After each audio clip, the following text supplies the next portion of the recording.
Halo teman-teman semua, di episode Cerita Anak Seminari kali ini kita akan sharing bersama dan mendengarkan kesaksian pengalaman panggilan hamba Tuhan dari seorang hamba Tuhan, yaitu Kak Alex Nanlohi. Nah, Kak Alex ini adalah seorang yang melayani di Perkantas dan sangat dekat dengan anak muda. Jadi kita langsung dengerin aja podcastnya kali ini. Oke, kembali lagi dengan saya Bima Anugrah. Di podcast kali ini saya bersama dengan seorang hamba Tuhan yang melayani di bidang anak muda, yaitu Kak Alex. Halo Kak Alex. Halo Bima. Ya. Senang bisa ketemu lagi. Betul sekali, sudah sangat lama ya Kak gak ketemu. Iya. Dan sekarang ketemu lewat Zoom. Kak Alex ini adalah seorang hamba Tuhan di Perkantas ya Kak ya. Betul. Ya, mungkin daripada aku salah perkenalkan, lebih baik langsung aja dah Kak Alex bisa perkenalan dulu. Iya, terima kasih untuk kesempatan ini, boleh sharing. Dan saya Alex Nanlohi. Saat ini saya melayani di Perkantas, Persekutuan Kristen Antar Universitas. Jadi sebuah lembaga yang melayani secara khusus bagi siswa, mahasiswa, dan juga alumni. Dan saya saat ini melayani di Perkantas Jakarta, dan juga saya terlibat dalam kepemimpinan Perkantas secara nasional sebagai wakil sekretaris jenderal Perkantas. Mungkin itu dulu ya perkenalannya. Iya. Dulu Kak Alex ini ya, sebelum jadi hamba Tuhan udah pernah ini ya kuliah S1 dulu gitu ya Kak ya? Betul, saya sudah mengambil kuliah S1, saya ambil jurusan ilmu komunikasi waktu S1-nya. Terus baru S2-nya ambil yang misiologi ya Kak ya? Iya, sebenarnya kan selesai kuliah, maksudnya saya pelayanan dulu. Setelah saya pelayanan, sabatikal pelayanan saya ambil S2 misiologi. Oh, I see, oke. Nah ini dari sini ya Kak ya, ini hal yang menarik. Bisa nggak Kak Alex ceritakan gitu, sebagai seorang yang dulu udah pernah kuliah nih, terus kenapa nih tiba-tiba kayak banting setir gitu, tiba-tiba jadi seorang hamba Tuhan gitu. Nah ini pengalaman yang menarik. Iya, saya meyakini satu sisi bahwa Tuhan memanggil itu di dalam berbagai tahapan kehidupan ya. Saya ketepatan yang sudah S1 dulu, lalu kemudian Tuhan panggil masuk dalam pelayanan penuh waktu. Memang waktu itu tidak mudah ya, karena rasanya saya sudah bergumul untuk apa yang saya pilih waktu kuliah. Dan tadinya ya berpikir bagaimana di dalam menjalani bidang ilmu yang saya nikmati waktu kuliah sebagai profesi saya. Nah, saya bersyukurnya di persekutuan yang ada di kampus. Saya kuliah di Universitas Indonesia dan saya ambil kuliah jurusan ilmu komunikasi di Fakultas Ilmu Sosial Ilmu Politik. Di tempat kami Tuhan hadirkan persekutuan. Nah, jadi saya juga terlibat di persekutuan, saya melayani, saya ikut kelompok kecil. Nah, perjalanan di dalam masa mahasiswa S1 umum itu yang ternyata Tuhan pakai menjadi satu perjalanan yang membuat saya melihat bahwa iya ya, Tuhan juga membukakan beban untuk melayani di dalam pelayanan penuh waktu. Jadi waktu kuliah tuh sudah mulai berpikir serius lah ya. Sebenarnya apakah saya akan tetap di bidang ilmu saya, mencari kerja di bidang itu, atau kok rasanya saya makin dibawa Tuhan menggumulkan, menggeluti firman, saya senang membagikan firman. Tapi ya saya tahu bahwa saya tidak mungkin langsung keluar dari kuliah saya. Ya saya seperti layaknya ya saya selesaikan kuliah saya dengan baik, dengan nilai juga yang tidak jelek maksudnya ya. Dan saya melihat itu ya caranya Tuhan memimpin ya. Buat saya ternyata ya itu yang saya bilang tadi ya, Tuhan bisa memanggil kita di setiap tahap kehidupan yang bahkan menurut orang kenapa nggak dari awal aja masuk sekolah teologi ya, gitu kan. Tapi keterbukaan untuk dipimpin Tuhan di dalam setiap tahapan kehidupan. Saya punya teman yang sudah jadi direktur di sebuah perusahaan, tetapi ya Tuhan panggil di saat itu, mau gimana juga gitu ya. Nah, jadi saya menikmati itu indahnya pimpinan Tuhan lah ya, walaupun kadang buat kita tuh nggak mudah. Iya, iya, iya. Iya.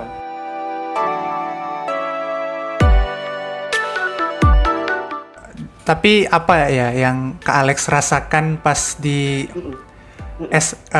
persekutuan itu, apa ya, ada sesuatu yang ini kan nggak mudah loh, pasti ada sesuatu yang besar gitu yang akhirnya oke, saya mau ikut Tuhan gitu, jadi hamba Tuhan. Saya akhirnya melihat sebenarnya begini ya, itu mungkin bisa dikatakan momentum, tetapi sebenarnya Tuhan sudah memberikan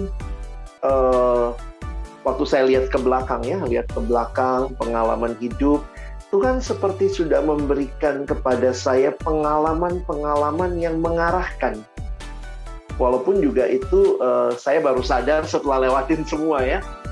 Saya waktu kecil ternyata saya senang tuh lihat pendeta. Saya di rumah tuh suka kalau pulang dengar pendeta khotbah, pulangnya saya khotbah sendiri gitu di rumah gitu ya. Jadi kayak berakting sebagai pengkhotbah, saya niruin suaranya. Lalu kemudian ada beberapa pengalaman di mana saya juga dipercayakan. Saya ingat masih SMP saya udah dipercayakan mengajar untuk kelas remaja gitu ya. Itu kayak, loh ini masih anak SMP, karena mungkin pembimbing saya waktu itu melihat, wah anak ini punya kemampuan itu dan punya kerinduan. Lalu tapi ya layaknya anak siswa ya udah ambil SMA favorit, nanti habis itu ambil jurusan yang favorit gitu ya, kalau bisa kuliah yang baik di tempat yang baik. Dan saya anak daerah, saya dari Makassar, lalu kemudian Tuhan kasih kesempatan tuh masuk UI-nya juga, saya dapat kesempatan bebas tes gitu ya, jadi jalur PMDK waktu itu namanya. Ya saya melihat ya udah ini bagian yang saya harus jalani. Nah ketika saya ada di kampus, saya ikut kelompok kecil. Nah, ada satu bagian yang membuat saya, kalau mungkin tadi Bima tanya, kapan sih Kak mulai kepikir serius? Di dalam satu bagian bahan kelompok kecil kami, itu judulnya bahan buku memulai hidup baru. Ada satu bab tentang panggilan hidup. Di dalam bab itu ada pertanyaannya, itu tentang menggumulkan atau mengetahui kehendak Allah. Ada pertanyaan di dalam bab itu begini, apakah Anda harus memikirkan dengan serius untuk menjadi hamba Tuhan? Wah, itu tuh kayak, wow, dan itu kira-kira saya di tingkat 3 kali ya, tingkat 2 atau tingkat 3 kuliah. Nah, jadi sejak itu, ya saya tetap jalani kuliah saya seperti biasa. Saya pun tetap serius dengan kerohanian, kekristenan. Saya mulai rajin baca buku rohani. Saya kalau ketemu hamba Tuhan, kadang-kadang saya tanya, saya ajak ngobrol, saya tanya pengalamannya dia dipanggil Tuhan. Tapi kalau ditanya percikan awalnya, karena pertanyaan di buku itu, yang kayak, kita harus mikir serius nih. Jadi akhirnya saya lihat gitu, walaupun saya sedang berkuliah di jurusan yang sudah saya pilih, tapi saya tetap harus mikir serius ternyata untuk terbuka mengikuti pimpinan Tuhan.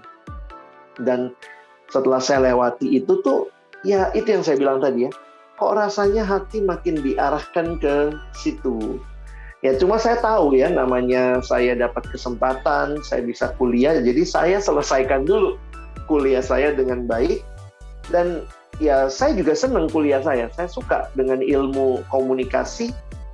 Tetapi akhirnya kayak Tuhan bilang, ya kamu harus pakai ilmu komunikasimu untuk mengkomunikasikan tentang aku, kira-kira begitu ya. Jadi mungkin kalau saya juga sadari, saya jauh lebih cukup linier lah dibanding ada teman yang dari insinyur, dari sarjana teknik, jadi hamba Tuhan, itu kan kayaknya agak jauh ya. Kalau saya masih agak ada hubungannya gitu. Saya ingat saya kan kuliahnya PR ya, saya kuliahnya public relation.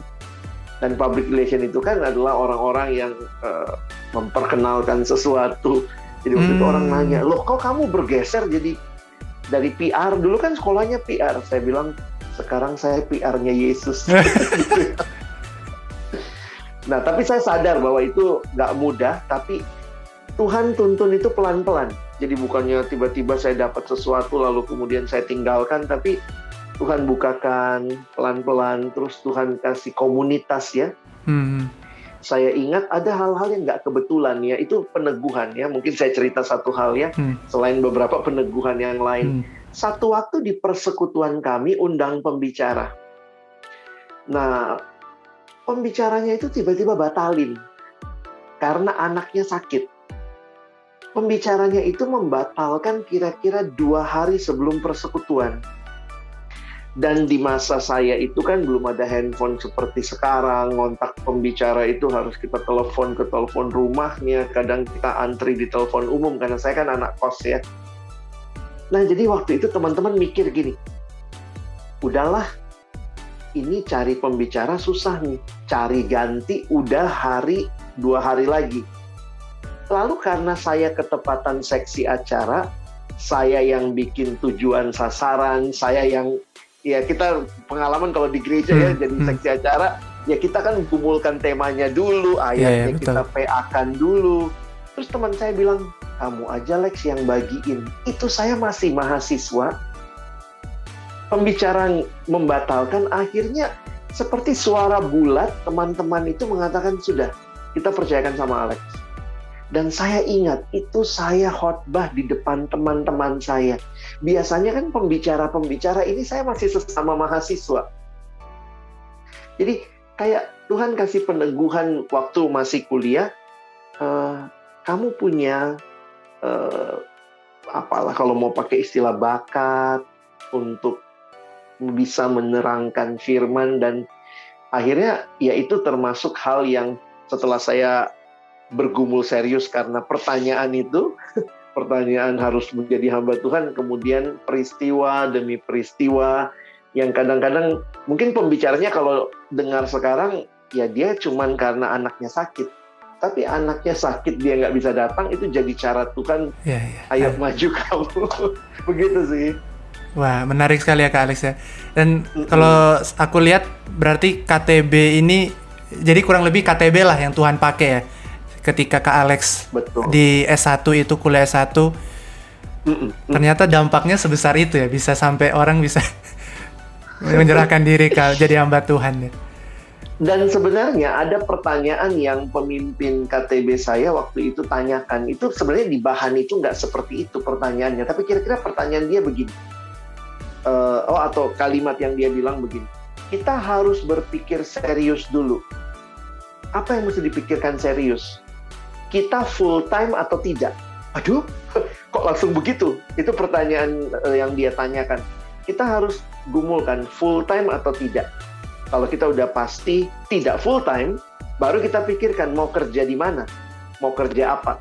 Tapi kalau ternyata kita full time, maka ya kita mesti terbuka untuk melayani Tuhan. Dan itu kakak kelas saya, seorang yang juga bukan hamba Tuhan, dia bidang teknik. Sampai hari ini juga dia melayani sebagai orang yang bekerja di bidang teknik. Tetapi dia bisa punya pemahaman seperti itu dan itu mempengaruhi saya. Serius pikirin, Tuhan panggil full time nggak? Wah itu ya menarik lah dalam perjalanan. Oke Kak. Jadi itu kurang lebih titik balik lah ya Kak. Akhirnya Kak Alex bisa menggumulkan panggilan menjadi hamba Tuhan ini. Lalu selanjutnya yang pengen aku tanya tuh, ada nggak ya tantangan gitu Kak? Tantangan atau masalah yang Kak Alex hadapi berkenaan dengan panggilan ini gitu? Wah, udah pasti ada ya. Tantangan yang pertama dan yang paling besar justru dari keluarga. Nah, saya tadi sudah bilang ya, teman-teman di KTB, teman-teman di persekutuan itu memang melihat saya punya karunia, saya punya kemampuan, saya punya panggilan untuk menjadi hamba Tuhan. Jadi saya justru dari mereka banyak dapat penguatan. Nah, sekarang tibalah saatnya untuk ngomong sama orang tua. Dan itu yang nggak mudah. Karena ya sebagaimana umumnya ya. Pertama, kenapa nggak dari awal? Kayak buang waktu untuk ilmu yang kedua. Kan kalau melayani Tuhan, kenapa mesti full time? Kamu pokoknya pakai ilmu yang kamu punya, kamu bisa Sabtu Minggu pelayanan, ya udah nggak apa-apa begitu. Yang ketiga ditambah lagi, kamu tuh lulusan UI loh, gitu ya. Iya, Kenapa mau menyia-nyiakan tanda kutip ya? Nah itu semua muncul, dan itu adalah dari keluarga sendiri yang waktu itu, saya kan sudah melayani sejak SMA. Sebenarnya saya udah ikut KTB, kelompok kecil dari SMA. Jadi keluarga saya pun sudah tahu, kami sering kelompok kecil di rumah, KTB di rumah, jadi mereka udah ngerti ya. Tetapi ketika harus mengatakan melayani Tuhan penuh waktu, wah itu nggak mudah. Dan saya ingat akhirnya ya terjadilah ya pertumpahan air mata ketika harus berbicara kepada orang tua yang saya belajar waktu itu, karena saya mungkin juga sudah S1, saya belajar mendengar ya, namanya orang tua, mereka juga pasti mau yang terbaik buat kita. Tetapi saya belajar untuk menggumulkan semua keberatan mereka. Termasuk kan bisa pelayanan Sabtu Minggu. Terus mereka bilang, toh Sabtu Minggu kamu dari dulu juga nggak pernah di rumah, pelayanan juga gitu ya. Tapi biar aja kamu cari duit, kerja seperti biasa Senin sampai Jumat, ya Sabtu Minggu pelayanan lah, silahkan gitu. Tapi saya makin meyakini melalui saat teduh, melalui dukungan teman-teman, Tuhan panggil saya penuh waktu, bukan hanya mempersembahkan Sabtu Minggu saya untuk melayani. Jadi di situ yang akhirnya harus dilalui ya, singkat cerita orang tua komplain, tetapi mungkin juga satu sisi mereka melihat kegigihan saya atau kengototan saya, karena saya sangat yakin Tuhan panggil dalam hal ini. Dan ya mungkin konsekuensi yang terbesarnya waktu itu papa saya tidak ngobrol dengan saya hampir setahun lebih lah. Nah itu yang harus dialami, karena mungkin dia punya harapan, cita-cita untuk anaknya ini, tetapi kemudian saya harus berkata, enggak, bukan itu yang saya harus ikuti. Saya ingat sekali kalimat papa saya ngomong waktu itu, kita bukan orang kaya, semua uang yang bisa diwariskan sama kamu, itu sudah dipakai untuk sekolahin kamu. Jadi, papa saya ternyata punya konsep negatif juga mungkin tentang hamba Tuhan ya. Jadi waktu itu dia bilang, saya nggak rela lihat anak saya minta-minta duit dari jemaat gitu. Mungkin ada pendeta-pendeta yang suka minta duit kali yang dia lihat ya. Jadi saya nggak rela anak saya minta-minta uang dari jemaat. Maksudnya dia, uang yang dia pakai menyekolahkan saya, ya saya harus hidup dari ilmu yang saya dapat begitu. Tapi saya melawan dia lah. Saya melawan untuk mengatakan tidak Pak, saya pegang ini. Dan saya masih tinggal serumah, bukannya nggak ngobrol gimana, tetapi setiap kali bicara tentang pekerjaan saya, dia pokoknya ya terserah kamu. Tapi terserahnya itu dengan kesal dan marah.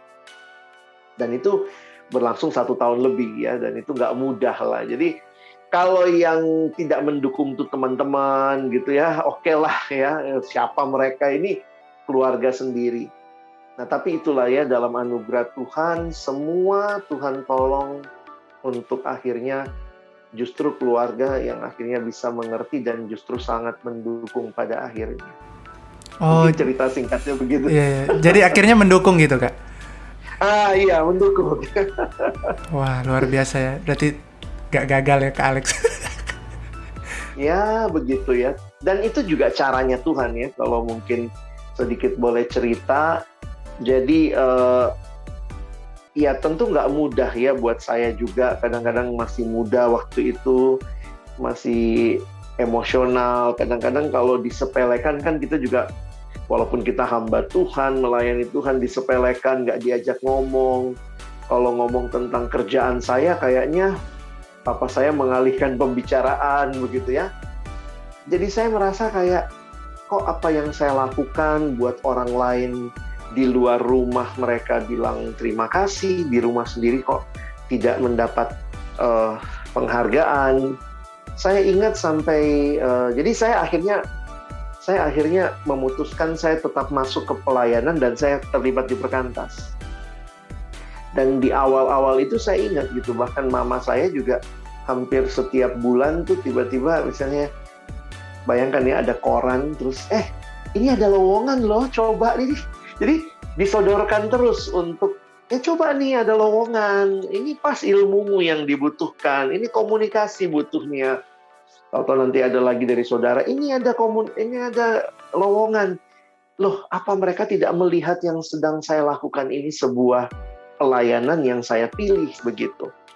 Dan akhirnya berjalanlah sekian lama sampai justru dari tetangga saya yang anaknya saya layani di sekolah, dia yang cerita ke papanya dan papanya itu cerita ke papa saya. Oh, si Alex melayani di sekolah si anaknya gitu.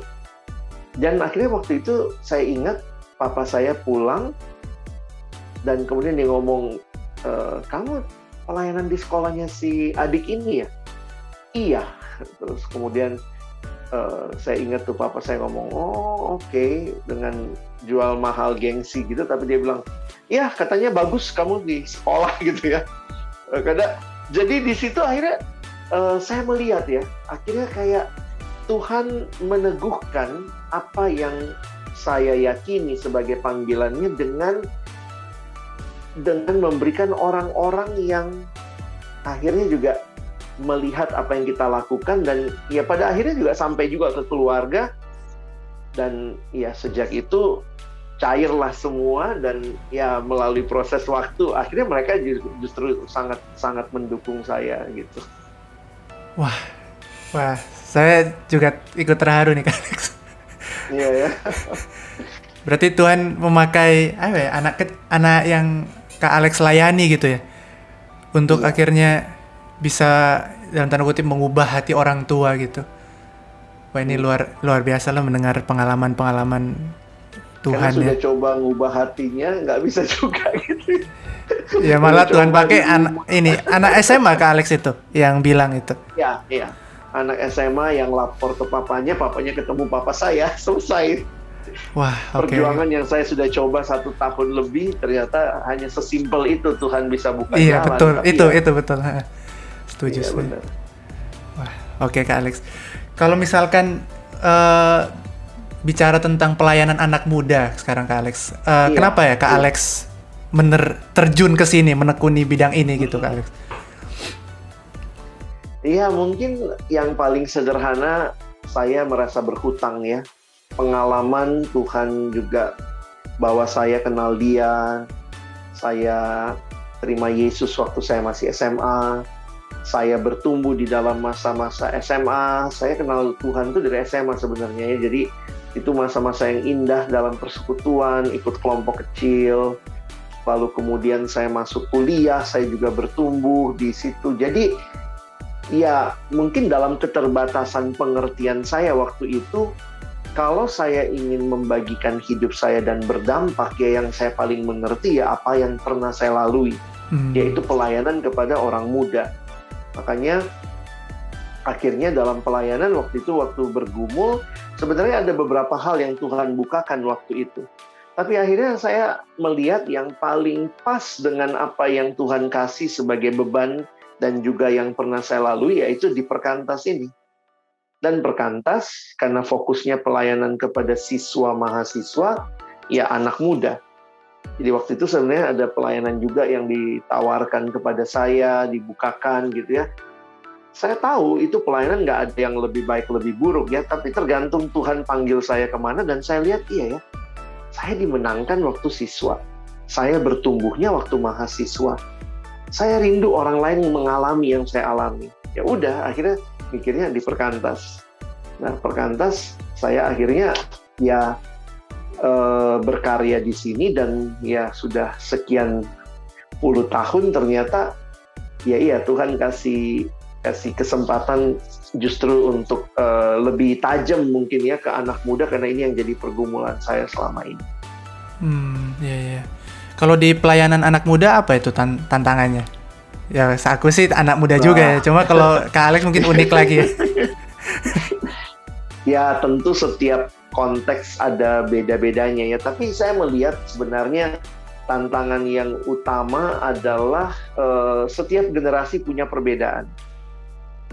Baik itu mungkin bicara bahasa, pendekatan, gaya, yang akhirnya ya buat kita yang ada di pelayanan anak muda ya mesti belajar untuk memahami. Iya. Kadang itu nggak mudah. Maksudnya buat saya makin nggak mudah. Kenapa? Saya makin tua kan. Saya bukan makin muda. Sementara orang yang saya layani tetap terus generasi yang lebih muda. Nah, saya cuma berpikir sederhana. Kalau saya masih mau tetap di pelayanan ini, ya saya harus menyesuaikan diri, saya harus belajar. Dan juga saya tahu ya bahwa makin lama di pelayanan anak muda, usia makin bertambah, saya mungkin punya bagian-bagian yang saya kerjakan yang mungkin juga tidak, apa istilahnya ya, saya tetap harus sadar bahwa saya tidak bisa sedekat itu lagi dengan anak muda dibanding dulu. Saya kalau ketemu anak SMA aja sekarang udah manggilnya Om gitu ya. Ya iya emang nggak mudah ya, tapi buat saya yang belajar memahami ya harus bisa mengerti begitu. Ya.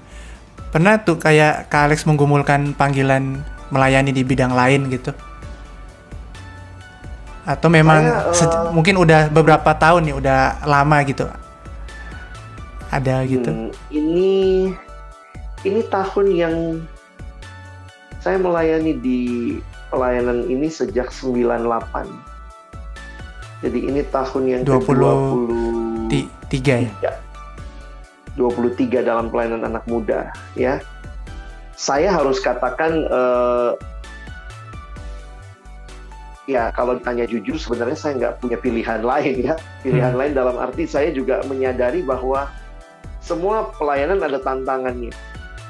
Saya pernah ditawarin untuk pegang jemaat, saya pernah ditawarin untuk misalnya pegang sesuatu yang lebih di belakang meja misalnya. Tapi ya saya melihat bahwa saya tidak dikasih beban khusus ke situ ya. Ya. Jadi memang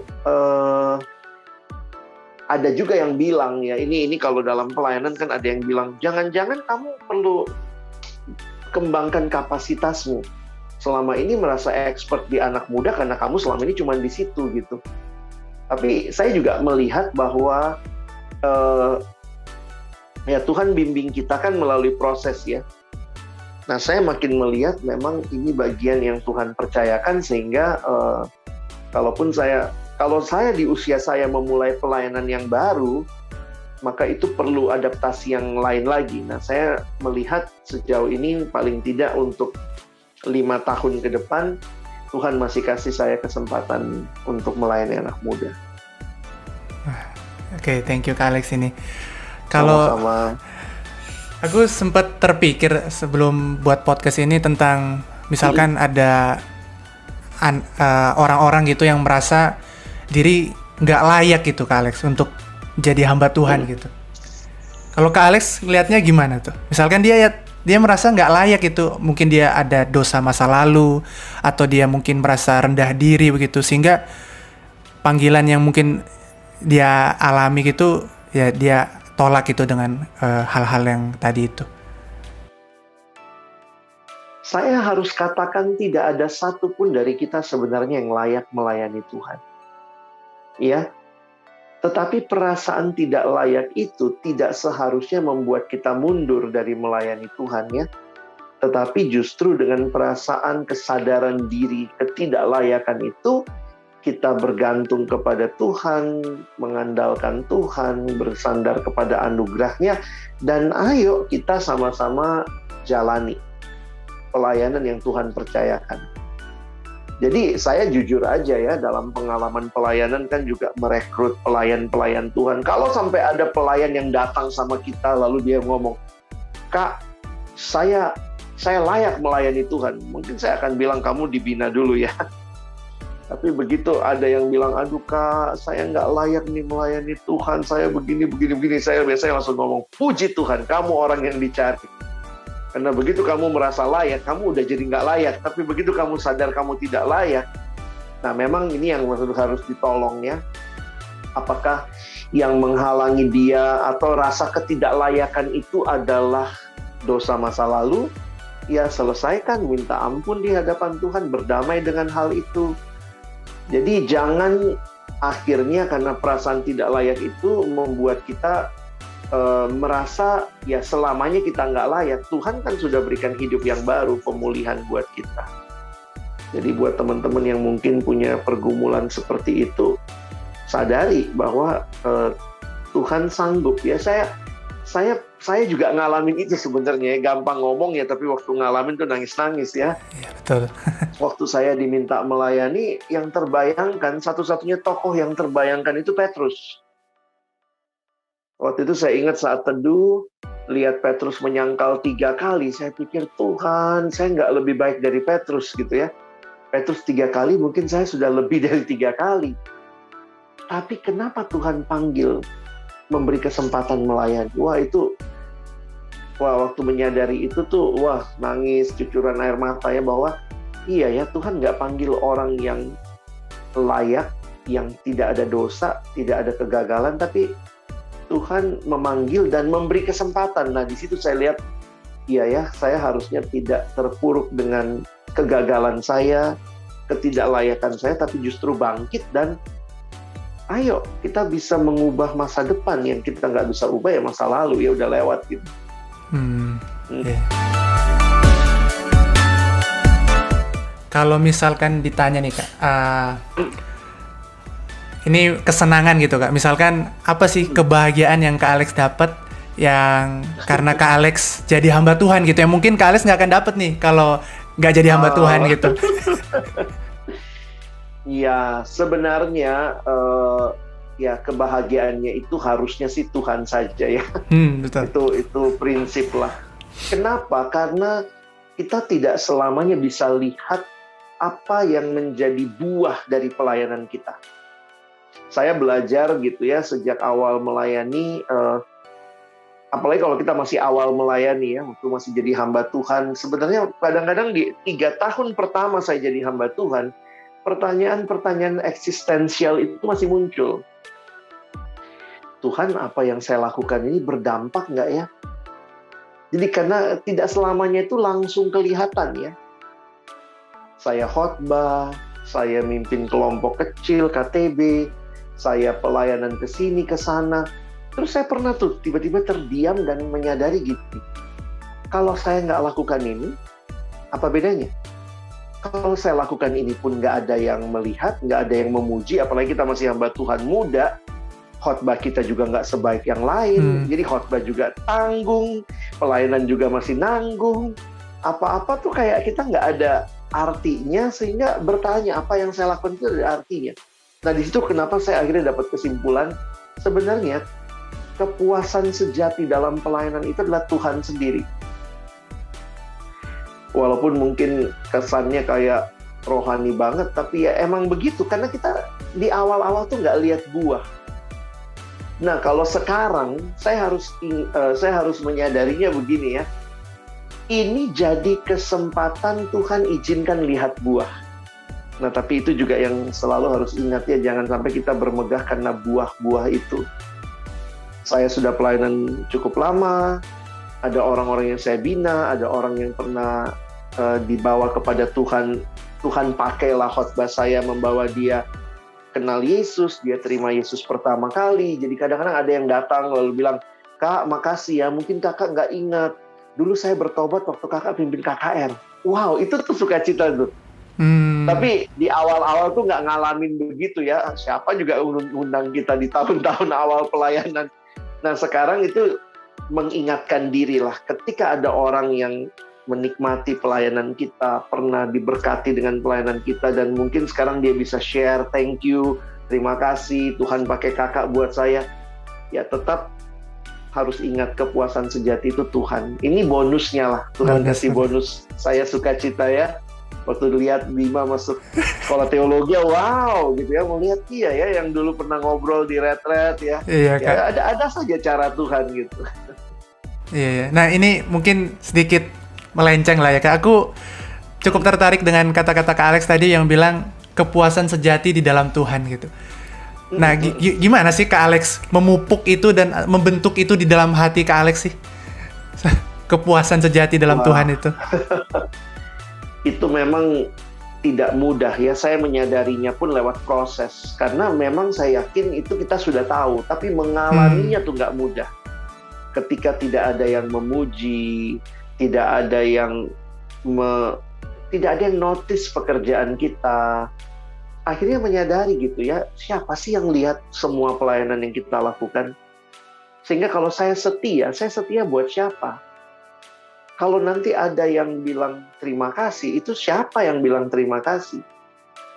Kalau itu yang saya cari dalam pelayanan, kepuasan dari orang yang memuji saya, orang yang menyanjung-nyanjung saya, maka ya saya nggak akan pernah dapat itu gitu. Tapi ketika menyadari bahwa memang Tuhanlah segala-galanya, Dialah sumber kepuasan kita, jadi akhirnya kita sadar gitu bahwa ya di dalam Tuhan saja kita mengalami semua kelimpahan itu. Dan nggak tahu ya, nggak ada teori gimana-gimana sih, tapi ya hidup dalam Tuhan, hidup dalam firman, punya mentor, punya teman rohani. Saya pikir di tahun-tahun awal pelayanan itu saya tertolong dengan komunitas. Tuhan pakai komunitas, Tuhan pakai, saya senang baca ya. Dan di awal-awal itu saya baca beberapa buku dari Pastor Henry Nouwen. Nah di situ tuh saya ingat sekali waktu Henry Nouwen meninggalkan semua status megahnya sebagai dosen di universitas yang terkenal, lalu pergi melayani ke satu komunitas orang-orang cacat mental. Terus dia membandingkannya, dia masuk ke komunitas itu, lalu di situ dia dapat kesempatan untuk merawat seorang bernama Adam. Nah Adam ini double cacatnya, cacat fisik iya, cacat mental iya. Jadi Henry Nouwen ini karena dia memutuskan meninggalkan semua dunia akademis di mana dia profesor di universitas terkenal, dia masuk ke situ. Jadi apa? Jadi orang yang merawat Adam, memandikan Adam. Adam itu nggak bisa, cuman bisa berbaring. Untuk duduk aja butuh waktu. Dia harus cukur kumisnya Adam, dia harus sikatin giginya Adam. Dan yang menarik adalah Adam tidak bisa berespon apa-apa. Karena Adam cacat mental, cacat fisik.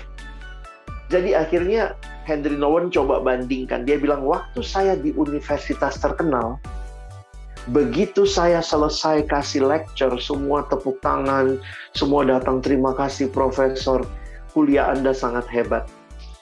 Tapi setelah saya lakukan semuanya untuk Adam, Adam bahkan tidak bisa merespon semua yang saya lakukan buat dia. Tapi kata Nouwen begini, justru disitulah saya tahu, bisa jadi selama ini saya kasih kuliah yang hebat, tapi sebenarnya saya tidak sedang melayani. Karena saya tunggu kapan saya dipuji, kapan saya dipuji. Tapi ketika harus menghadapi Adam, yang setelah saya lakukan semua untuk dia, kadang-kadang saya kesal untuk dia, tapi dia bahkan tidak memuji. Sebenarnya disitulah saya sungguh-sungguh melayani. Nah, itu salah satu kisah yang bagi saya mewarnai hidup saya untuk akhirnya begini. Kalau nggak ada yang muji, sebenarnya kita tuh mau melayani untuk apa sih? Kalau kita melayani supaya dapat pujian, berarti kepuasan kita dalam pujian orang dong. Dan begitu nggak dipuji, kita kesel. Makanya kadang-kadang buat hamba Tuhan yang masih baru, tanpa sadar kita senengnya apa? Kita senengnya evaluasi. Tunggu-tunggu nih, kapan evaluasi kita dipuji ya? Wah tadi senang sekali khotbahnya bagus begitu ya. Terus kalau khotbah kita tidak bagus, misalnya tidak dipuji, apakah kita tetap mau memberikan khotbah yang terbaik? Ya itu satu sisi yang saya coba. Ya makanya kalau Bima tanya ada yang khusus nggak memupuk kepuasan dalam Allah, ya hidup aja dekat dengan Tuhan, berelasi dengan Tuhan, membaca buku-buku yang baik, punya mentor, punya teman yang bisa diajak diskusi. Ya itu akan jadi cara Tuhan lah menolong kita melalui proses itu. Ya, soalnya aku juga bergumul juga kayak tentang itu. Harus dilewati ya kita, Iya. karena saya juga pernah muda ya, saya pernah jadi hamba Tuhan muda. Kadang-kadang kalau khotbah kita rasanya kurang otoritas, kita kutip kata Betul. pendeta ini, kata penulis buku ini, hanya untuk menunjukkan apa? Lihat loh, saya baca banyak buku kan, saya hebat kan. Nah itu, wah saya ngalamin tuh ya masa-masa awal dan sadar kayak Tuhan mau bilang, Lex, kamu puas kalau bisa kutip semua itu, atau kamu puas ketika aku lihat kamu khotbah dan aku tahu kamu mempersiapkannya dengan lututmu yang bertelut, dengan tangan yang terlipat, dengan kerendahan hati. Atau ya buat kita yang sekolah teologi apalagi ya, kalau sudah praktek khotbah di chapel tuh kayak siapa yang paling bagus gitu ya, yang bisa bikin wow orang terpukau begitu. Tapi ya bagi saya kerohanian itu lebih dalam daripada sekedar performance. Mungkin itu. Betul Kak. Dan aku juga merasa sih memang komunitas itu tak tergantikan sih. Bukan pilihan lagi, wajib sih bagi seorang hamba Tuhan. Kalau terisolasi bahaya. Yang ini ya, komunitas yang berani untuk menegur kita, berani untuk menyatakan apa adanya, saya pikir itu penting. Iya, komunitas yang otentik ya namanya. Otentik ya, betul. Bukan juga komunitas yang menyanjung-nyanjung kita, udah salah pun masih disanjung, itu malah merusak. Tapi ngomong-ngomong komunitas di pandemi gini gimana tuh Kak? KTB, khususnya untuk Alex nih yang melayani anak muda, pasti ada approach khusus ya berarti ya? Kemarin waktu kita seminar itu saya juga sadar bahwa ada hal-hal yang saya belum sampaikan, padahal penting ya. Kemarin saya bicara tentang komunikasi dan mungkin teman-teman yang nggak dengerin, intinya bahwa teknologi itu adalah perpanjangan dari komunikasi manusia. Jadi dalam masa pandemi ini sebenarnya dengan susahnya ketemu segala macam ya kita berusaha memaksimalkan teknologi yang merupakan upaya memperpanjang atau menjangkau, meluaskan komunikasi kita. Contohnya, hubungan tetap bisa dibangun sih, saya yakin itu ya. Beberapa kali kalau baca Alkitab juga Paulus tuh lockdown juga ya, tapi dari lockdown itu dia tulis banyak surat. Nah, iya juga ya, baru sadar.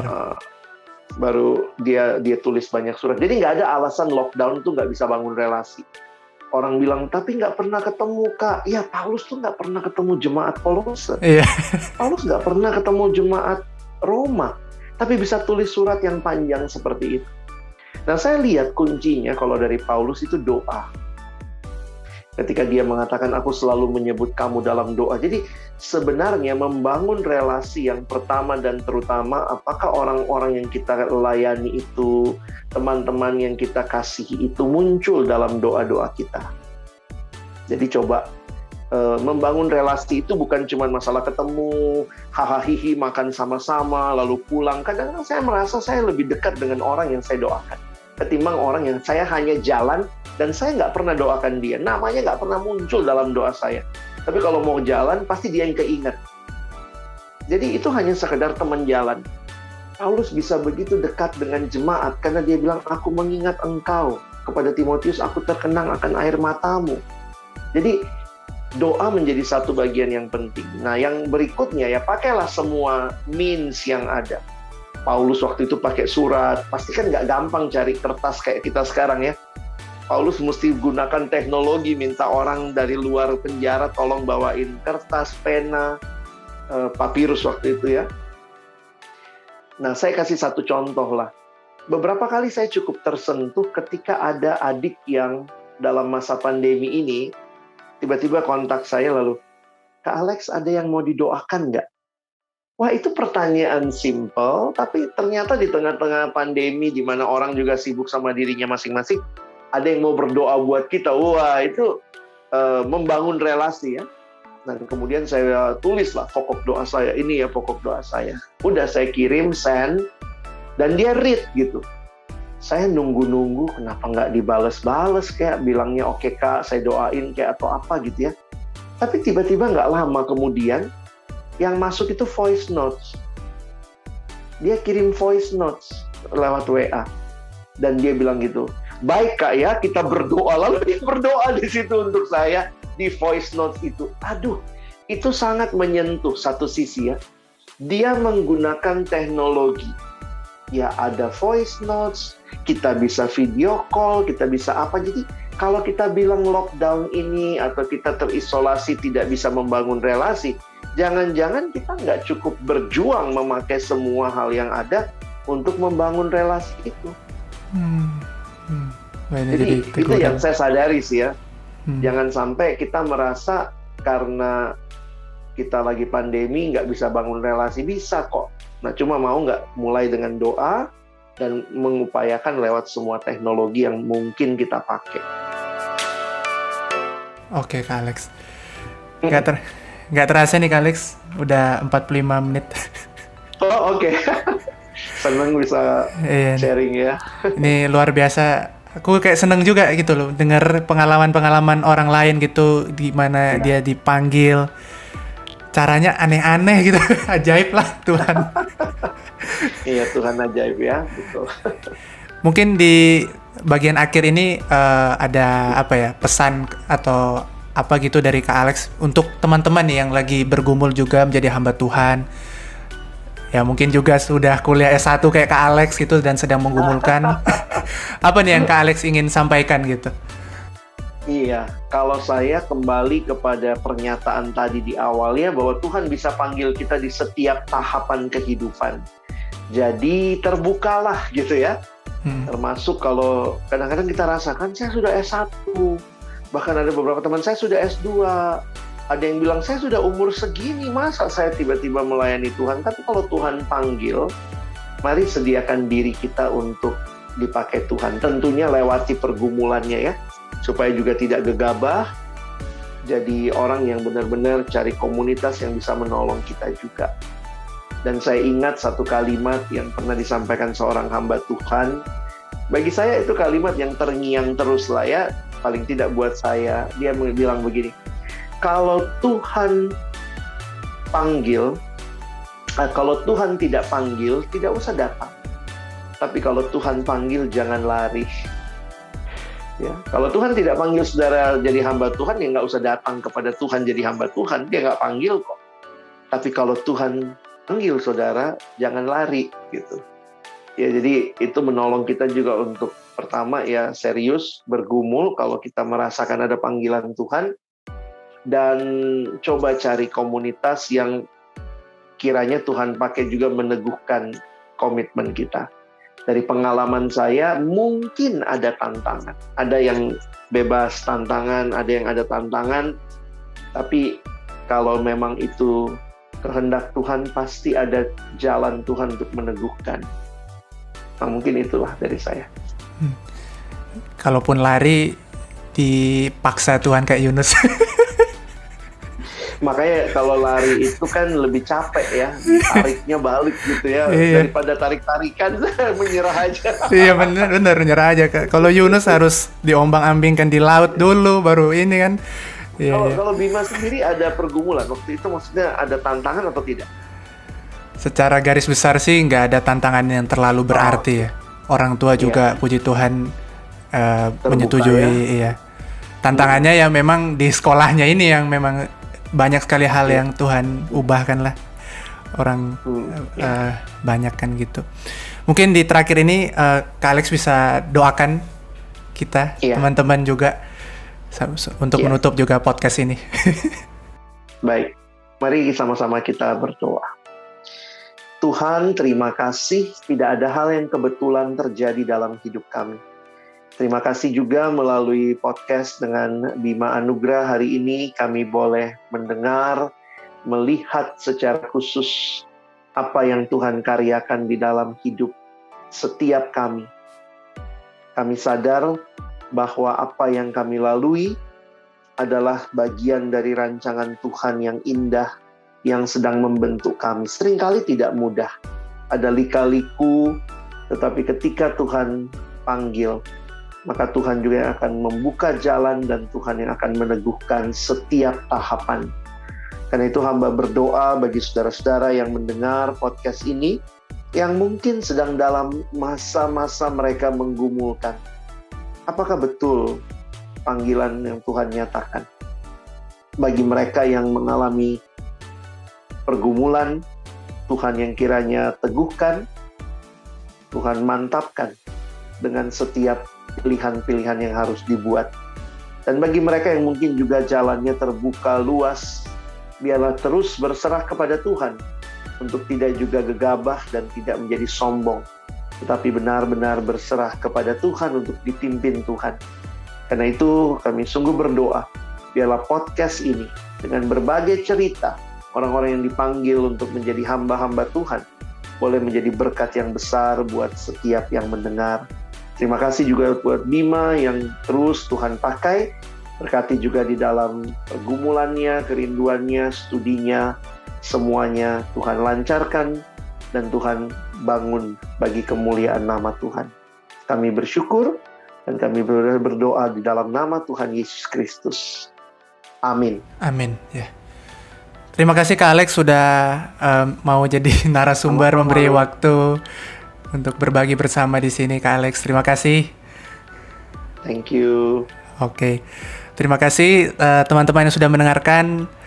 Sampai jumpa di episode selanjutnya.